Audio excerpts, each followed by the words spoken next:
Hi, I'm Sam. Doug? Doug! Oh wait, he's covering the storm right now at this location where we're at.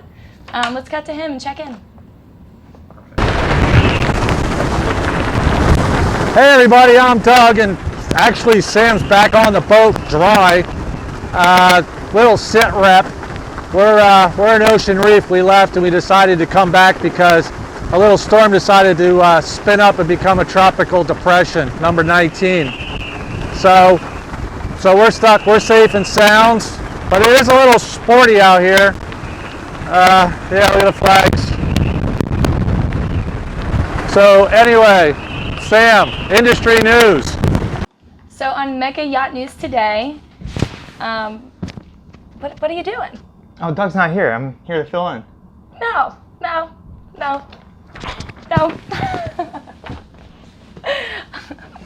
Sorry, Chris.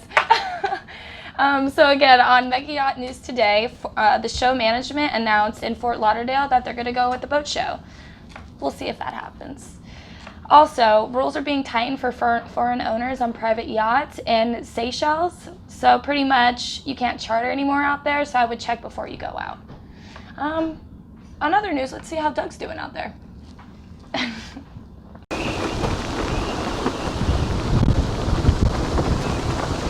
It's kind of blowing.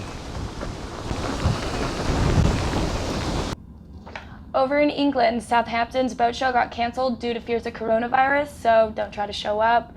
Also, if you need COVID-19 testing, we have a guy that we use in Fort Lauderdale. His company is named COVID-19 Yacht Testing. He does next day results. It's easy and fast, and it's valid for Bahamas travel.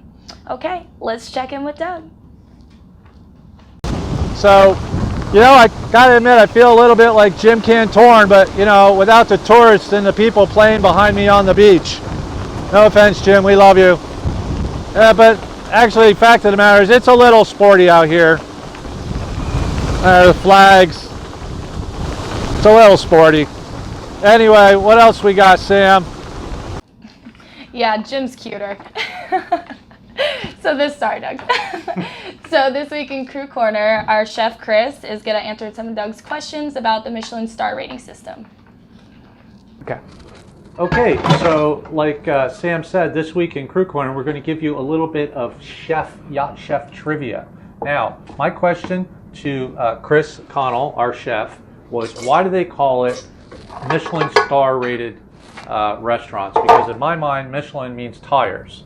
And this is actually a little crazy. Go ahead. It does mean tires. The Michelin Tire Company invented the Michelin Food Review about 100 years ago, about turn of the last century, to sell cars, because cars back then, were rickety, rinky-dink things that fall apart. They're really expensive. Mm-hmm. So they had to convince rich people to drive them, even though they could take trains everywhere. So the way they did that was to convince them to go to these little restaurants, these little towns, and they made a food review guide of 1 star was worth a special trip, 2 stars was a very special trip, 3 was once in a lifetime trip, worth going once in a lifetime. So, and the Michelin Tire Guy, he presents the award. That's insane. To this day, you can see the granddaddy of American cooking, Thomas Keller, getting awards, or Jiro from Jiro Dreams of Sushi. So that was mostly in Europe.